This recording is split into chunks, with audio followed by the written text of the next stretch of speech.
बिस्मिल्लाहिर्रहमानिर्रहीम अस्सलाम वालेकुम hello everyone I hope you all are doing well. आज जो पोएम हम डिस्कस करने जा रहे हैं that's from American literature the road not taken by Robert Frost. बहुत ही इंटरेस्टिंग पोएम है। It is one of the best poems of Robert Frost और इसके डिफरेंट इंटरप्रिटेशंस है। लोगों ने इसको बहुत ज़्यादा अप्रिशिएट किया है। इस पोएम में हम की पॉइंट्स, पोएम ट्रांसलेशन, थीम्स और सिंबलिज्म को डिस्कस करेंगे। रॉबर्ट फ्रॉस्ट ये एक अमेरिकन पोइट थे। बाकी इसके डिटेल एक्सप्लेनेशन, डिटेल बायोग्राफी मैंने पिछली वीडियो में इसका जो एक पोएम मैंने डिस्कस किया था मेंडिंग वॉल, उसमें जो है रॉबर्ट फ्रॉस्ट की बायोग्राफी भी मैंने डिस्कस की है। सो उस वीडियो का लिंक भी मैं डिस्क्रिप्शन में दे दूँगा, उसको भी ज़रूर देख लीजिएगा। और ये एक ऐसा पोएम है जिसमें ये बताया गया है कि हर इंसान की ज़िंदगी में ऐसा ना ऐसा एक लम्हा ज़रूर आता है जिसमें उसे दो रास्तों में से एक रास्ते को चुनना पड़ता है। अब वो रास्ता कैसा है, जब वो रास्ता को चूज़ कर लेता है उसे ये नहीं पता होता कि ये रास्ता सही है या गलत है, ये उसे बाद में पता चल जाता है। जैसे आप स्टूडेंट लाइफ में होते हैं, आप क्या करते हैं, आप कोई ना कोई फ़ील्ड चूज़ कर लेते हैं। आपको ये बाद में पता चल जाता है कि ये जो फ़ील्ड मैंने चूज़ की है ये सही है या गलत है। तो आप मुझे कमेंट सेक्शन में भी बता सकते हैं कि जो फ़ील्ड आपने चूज़ की है क्या ये सही है या गलत है। सो आज की वीडियो में हम जस्ट इस पोएम के की पॉइंट्स, पोएम ट्रांसलेशन, थीम्स और सिंबलिज्म को डिस्कस करेंगे। और आप इस पोएम को सुन के, इसको रीड आउट करके आप ख़ुद इस पोएम को बहुत ज़्यादा अप्रिशिएट करेंगे। सो बढ़ते हैं अपने टॉपिक की तरफ। इस पोएम की जो सेटिंग रखी गई है वो येलो वुड रखी गई है, मींस एक जंगल रखी गई है। ठीक है, यहाँ पे स्पीकर क्या करता है, एक रास्ते को चूज़ करता है। इस जंगल में आके ऐसे दो रास्ते मिलते हैं, इसने एक रास्ते को चुनना होता है, तो ये एक रास्ते पे निकल जाते हैं। Two paths, the speaker comes across two paths. As I said के दो रास्ते होते हैं और इस दो रास्तों में से जंगल के अंदर दो रास्ते होते हैं। इस जंगल के अंदर इन दो रास्तों में से इसने एक रास्ता चूज़ करना होता है। Which symbolize the different choices और paths one can take in life. जिस तरह हमारी ज़िंदगियों में हमारे पास दो रास्ते होते हैं, दो अपॉर्चुनिटीज़, तो उसमें से हम एक रास्ते या एक अपॉर्चुनिटी को चूज़ करते हैं। The paths are described as equally worn and appealing, making the decision more difficult. अब होता क्या है हमारी लाइफ में भी, जब हम किसी रास्ते को चूज़ करते हैं तो ये एक डिफ़िकल्ट डिसीजन होता है। मतलब ये फ़ैसला करना कोई आसान काम नहीं होता। जब फिर हम फ़ैसला करते तो हमें बाद में पता चलता है कि जो रास्ता मैंने चूज़ किया है क्या ये सही है या गलत है, ये हमें बाद में पता चलता है। Decision making, the speaker contemplates which path to choose, expressing regret that they can't take both paths simultaneously। ऐसा भी होता है ना हमारी लाइफ में, जब हम एक रास्ते को चूज़ करते हैं कभी कभी हमें पछतावा भी होता है कि यार हमने ये रास्ता क्यों चूज़ किया, मुझे वो रास्ता चूज़ करना चाहिए। तो पॉइंट क्या कहता है कि ऐसा नहीं हो सकता कि हम दोनों रास्तों को चूज़ कर लें। This dilemma reflects the universal human experience of making choices and wondering what might have happen if a different path was taken. तो फिर आपको यही बताया जाता है कि जब आप एक रास्ते को चूज़ करते हैं तो उसके क्या मतलब जो कंसिक्वेंसेस हैं वो हो सकते हैं। द चूज़न पाथ, अब आप सपोज़ आपने एक रास्ता चूज़ कर लिया है। The speaker ultimately chooses the less travelled path. जो स्पीकर हैं इस पोएम में वो क्या करता है, वो एक ऐसे रास्ते को चूज़ करता है जहाँ पे लोग बहुत कम गए हो। ठीक है, जंगल में है तो जंगल में एक ऐसे रास्ते को ये चूज़ कर लेता है जहाँ पे उस रास्ते पे लोगों का आना जाना बहुत कम हुआ हो। Expressing that it made all the differences, this decision represents the speaker's desire for individuality and non-conformity, opting for a less popular to conventional path in life।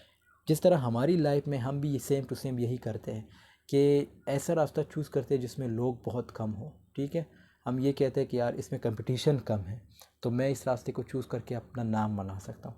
लेकिन आपको ये नहीं पता होता कि क्या पता आप जो रास्ता चूज़ कर रहे हैं या जो फील्ड आपने चूज़ की है वो सही भी है या गलत भी है। गलत तो कुछ भी नहीं होता, लेकिन इंसान है ना, इंसान का जो नेचर है वो चेंज होता रहता है। जिस तरह यहाँ पे एक पॉइंट इसने मेंशन किया पिछले स्लाइड में जो हमने, कि क्या ऐसा नहीं हो सकता कि हम दोनों रास्तों को चूज़ कर सके। Reflecting on the choice, the speaker acknowledge that they may look back on there decision. अब यहाँ पे इस पॉइंट में क्या बताया गया है कि इंसान कभी कभी आह भरता है। साइन मीन्स आह। तो इंसान कभी कभी एक आह भरता है कि यार जो रास्ता मैंने चूज़ किया है वो सही था या गलत था। ये इंसान की लाइफ में ऐसा मोड़ भी आता है कि जो फ़ैसला उसने किया था या जो रास्ता उसने चूज़ किया था वो सही है, सही किया था या गलत किया था। Irony. The poem's title, The Road Not Taken, is often misunderstood, while many interpret it as an encouragement to take the unconventional path. The poem actually emphasizes the importance of choice rather than the outcome. The title refers to the path not chosen, highlighting the speaker's reflection on the possibilities they left behind. सो अब यहाँ पे क्या होता है कि point खुद ये कहता है कि जो रास्ता मैंने चूज़ किया, पॉइंट ने वैसे बताया तो नहीं ये पोएम है, लेकिन ये एज अ की पॉइंट में अगर हम आयरनी देखें इसकी, तो पॉइंट खुद भी पछताता है कि मैंने ये रास्ता क्यों चूज़ किया। ठीक है, अब जो हमारा मेन पर्पस है वो है पोएम ट्रांसलेशन। आई होप आपको थोड़े बहुत बैकग्राउंड का पता चल गया होगा कि पोइट इस पोएम में क्या कहना चाह रहा है। पोएम को ट्रांसलेट करने से पहले मैं आपको सिंपल एक चीज़ बताता हूँ। ये पोएम जो है इसने अपने एक दोस्त को लिखी थी। इसके दोस्त का नाम क्या था? Edward Thomas. तो एडवर्ड थॉमस के लिए ये पोएम इसने लिखी है। और ये एडवर्ड थॉमस जब ये ये जो रॉबर्ट फ्रॉस्ट है, जब ये इंग्लैंड आए थे 1912 से 1915 के टाइम, तब जब ये दोबारा अमेरिका लौटे 1915 में, तब इसने ये पोएम लिखी। और ये पोएम की जो एक कॉपी थी इसने अपने फ्रेंड एडवर्ड थॉमस को सेंड की।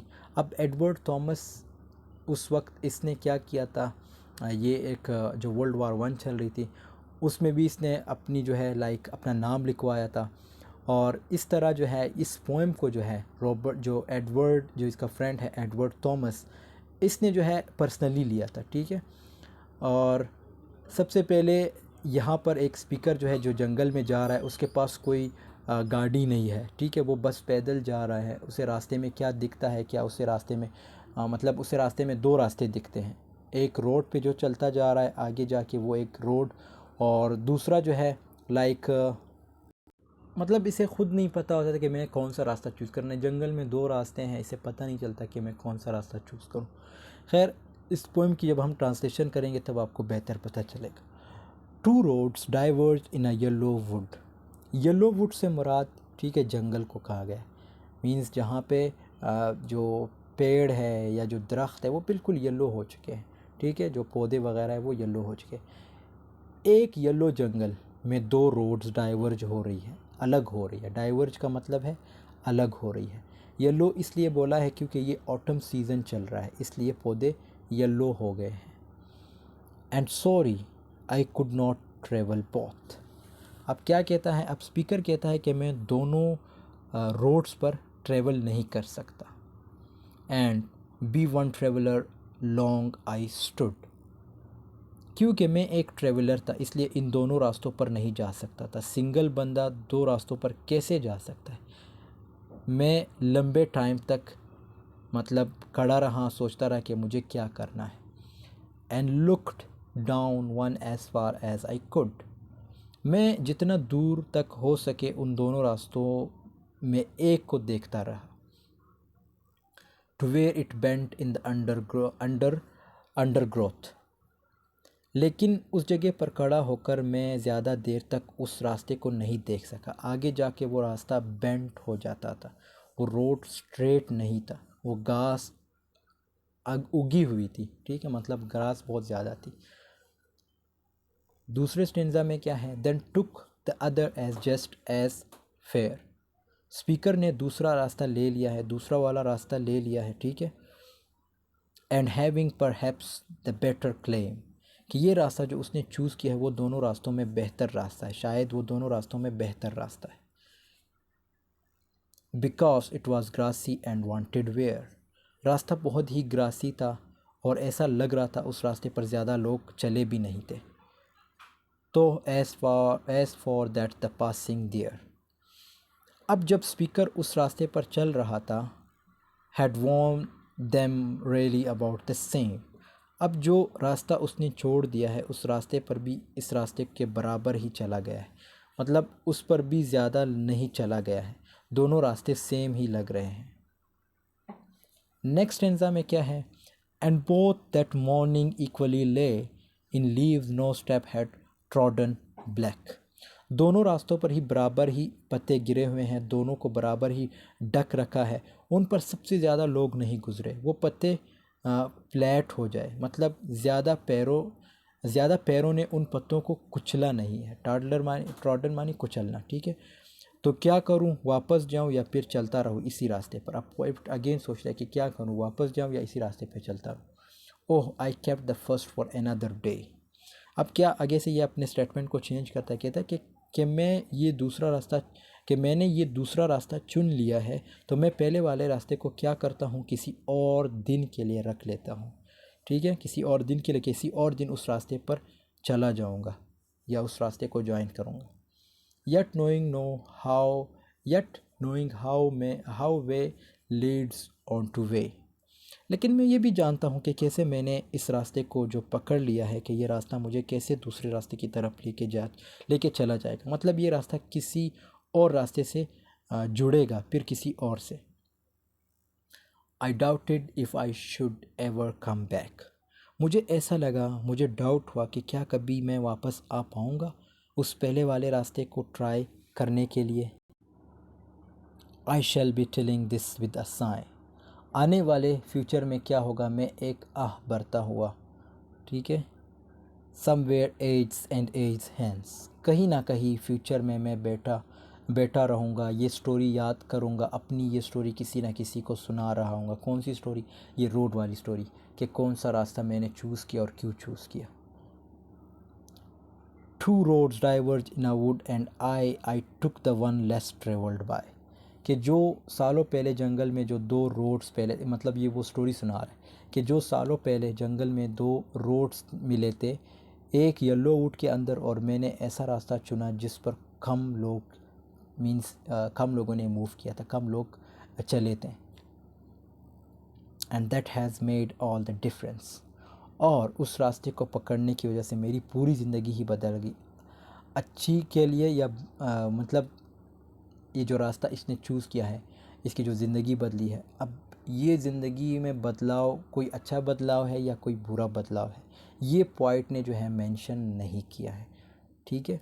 आई होप आपको इस पोएम की समझ आई होगी, और ये बहुत ही इंपॉर्टेंट पोएम है, सेम टू सेम हमारी लाइफ से रिलेटेड है कि हमारी लाइफ में भी हम यही करते हैं, जो रास्ते चूज़ करते हैं हमें पता नहीं होता कि ये रास्ता जो है सही है या गलत है, लेकिन बाद में हमें पता चल जाता है कि ये रास्ता सही था या गलत था।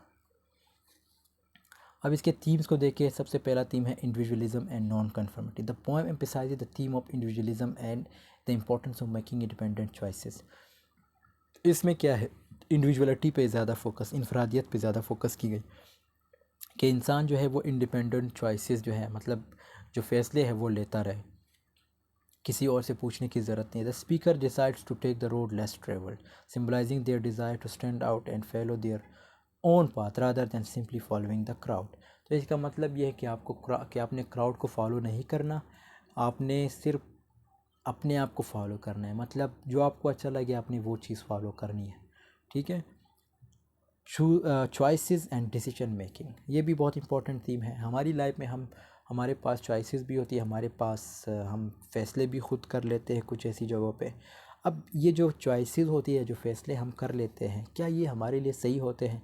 क्या हमें किसी से मशवरा भी लेना चाहिए, सजेशंस लेनी चाहिए जब हमने कोई फ़ैसला करना हो, कोई चॉइस जो है लाइक कोई सिलेक्शन करनी हो, ठीक है।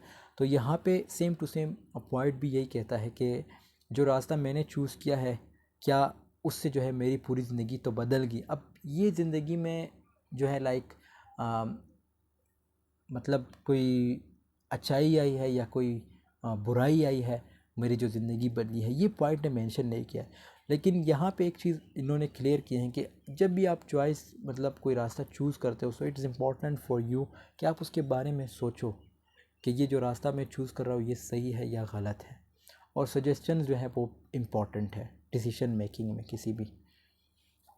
Regret and nostalgia. नॉस्टैल्जिया जो है लाइक आपके जो बचपन का कोई वाक़या है उसको याद करना, ठीक है। रिग्रेट पछतावे को कहते हैं। सेम टू सेम हमारी लाइफ में हम क्या करते हैं, हम जब कोई फ़ैसला करते हैं, कोई रास्ता चूज़ करते हैं, तो हमें कभी कभी पछतावा भी होता है। हम ये सोचते हैं कि यार मैंने ये रास्ता क्यों चूज़ किया, मुझे वो रास्ता चूज़ करना चाहिए। तो पॉइंट भी यही कहता है कि रिग्रेट हम करते हैं। इसी तरह जो रिग्रेट होती है वो हमारी नॉस्टैल्जिया भी होती है। मतलब क्यों? क्योंकि वो चीज़ जो है ऑब्वियसली हमने पास्ट में की होती है और अब हम जो है आह भर रहे होते हैं। यहाँ पे जो इसने एक वर्ड यूज़ किया था साएं, तो साइन का मतलब क्या है? हाँ भरना, एक गहरा सांस, या जो हम कहते हैं ना कि ज़िंदगी से लाइक जब हम थक जाते हैं तो हम एक आह भरते हैं। So same to same point भी यही कहता है कि जब हम लाइक जब हम पछतावा करते हैं तो तब हम एक आह भरते हैं अपने पास्ट के बारे में, और वो एक किस्म का नॉस्टैल्जिया होता है। Life's uncertainty and ambiguity. The road net taken also touches upon the theme of life's uncertainty and ambiguity. The speaker is faced with two paths that appear equally appealing and equally unexplored. This reflects the unpredictable future nature of life and the difficulty in knowing which choices will lead to the desired outcomes. अच्छा, इसमें देखो ना, जब ये दो रास्तों को देखता है, इसे तो पहले लगता है कि एक रास्ते पे बहुत कम लोग चले, लेकिन फिर इसे बाद में पता चलता है कि दोनों रास्ते सेम है, मतलब दोनों रास्ते पे जो है लोग बराबर के चले हुए। तो ये भी, इसमें भी ये एक किस्म की एम्बिग्विटी है, और लाइफ जो है वो अनसर्टन है, मींस गैर यकीनी है। अब इसके सिंबलिज्म की अगर बात करें, the two roads in the yellow wood symbolise the choices और paths available to the speaker. अब दो रोड्स हैं, दो roads means it symbolises the two choices. ठीक है, तो आपकी ज़िंदगी में चॉइसेस होती है, आपने एक चूज़ करना होता है। इसी तरह हमारी ज़िंदगियों में भी एक दो रास्ते होते हैं, हमने क्या करना होता है, उन दो रास्तों में से एक रास्ते को चूज़ करना होता है। फिर the yellow wood represents a translation space, a metaphorical crossroad और a significant movement of decision in the speaker's life. तो येलो रोड जो है किस चीज़ को रिप्रेजेंट कर रहा है? ट्रांसलेशनल स्पेस को, एक मेटाफोरिकल क्रॉस रोड को। ठीक है, जहाँ पे आप जो एक स्पीकर होता है, एक ऐसा लम्हा होता है जहाँ पे कोई स्पीकर हो या कोई भी हो, वो फैसला लेता है। ठीक है, it symbolises the passage of time and the inevitability of making choices. So ये भी मतलब वो जो आप कह सकते हैं कि हम चॉइसेस से इसको रिलेट करेंगे। The road less travelled symbolises the unconventional और less popular path in life. तो ये जो रोड लेस ट्रेवल्ड है, ये भी मेंशन है पोएम में। ये किस चीज़ को सिंबलाइज़ कर रहा है? ये एक ऐसे रास्ते को जो पॉपुलर ना हो, मीन जो लेस पॉपुलर हो, तो ये उस चीज़ को सिंबलाइज़ कर रहा है। It represents individualism, non conformity and taking a unique journey rather than following the crowd. तो इसका मतलब ये है कि आपने क्राउड को फॉलो नहीं करना, अपने आप को फॉलो करना है। आपको जो बेहतर लगता है आपने वो करना है। ज़रूरी नहीं कि क्राउड होगा जहाँ पे मेजॉरिटी की तो मेजॉरिटी सही होगी, कभी कभी माइनॉरिटी भी सही रहती है। Worn and overgrown paths. The paths being worn really about the same suggests that the choices represented to the speaker have been taken by others before. The fact that they are overgrown with grass implies that these paths are less traveled, less explored and possibly more challenging. जैसे poet को एक वक्त में मतलब जंगल के अंदर ऐसा लगता है कि जो रास्ता इसने चूज़ किया, ये इस पे लोग बहुत कम चले हैं। अब जब आप ये चूज़ करते हो कि इस पे लोग बहुत कम चले हैं, ये रास्ता जो है मेरे लिए सही है, तो आपके लिए एक चैलेंज भी होता है, आपने उन चैलेंजेस का सामना करना होता है। रिग्रेट एंड नॉस्टैल्जिया किस चीज़ को सिंबलाइज कर रहा है? The speaker's contemplation of looking back on their choice with the sign symbolizes regret. अब ये जो वर्ड मैंने बताया कि SIGN साइन, ये किस चीज़ को सिंबलाइज कर रहा है? ये एक्चुअली जो है आपको, जो आप रिग्रेट, जो आप पछताते हो अपनी लाइफ में, उस चीज़ को सिंबलाइज़ कर, नॉस्टैल्जिया को सिंबलाइज़ कर रहा है, जो आपके पास्ट का एक वाक़या होता है जिसमें आपने कोई बुरा काम किया हो, या सपोज वही ना, आप पछतावा तब करते हो जब आप कोई काम बुरा करते हो। तो सेम टू सेम जब आप कोई रास्ता गलत चूज़ करते हो तो आप पछताते हो, तो ये आपके लिए क्या बन जाता है? एक नॉस्टैल्जिया बन जाता है। The title, The Road Not Taken itself is a symbolic choice. It refers to the road that is the speaker did not choose to take. अब इस टाइटल से भी हम अंदाज़ा लगा सकते कि जैसे रॉबर्ट फ्रॉस्ट ने ये जो रास्ता इसने चूज़ किया है, ये इसने गलत किया है। ठीक है, एक इसने पोएम में वैसे बताया नहीं है, लेकिन जब आप टाइटल की तरफ ध्यान देते हो तो टाइटल से ऐसा लगता है जैसे रॉबर्ट फ्रॉस्ट ने जो रास्ते चूज़ किया है वो उसने गलत किया, द रोड नॉट टेकन, इसीलिए इसने पोएम का नाम भी यही रखा है। Highlighting the theme of missed opportunities, जिस तरह ये जो थीम्स जो हमें देखने को मिल रहे हैं, और थीम वो क्या है? Missed opportunities and the lingering impact of unexplored possibilities. So दोस्तों, यहाँ पे हमारी वीडियो की एंडिंग होती है। आई होप आपको ये वीडियो पसंद आई होगी। वीडियो पसंद आई है तो ज़रूर लाइक कमेंट शेयर कीजिएगा। मिलते हैं नेक्स्ट वीडियो में, तब तक के लिए अल्लाह हाफिज़, टेक केयर ऑफ़ योरसेल्फ।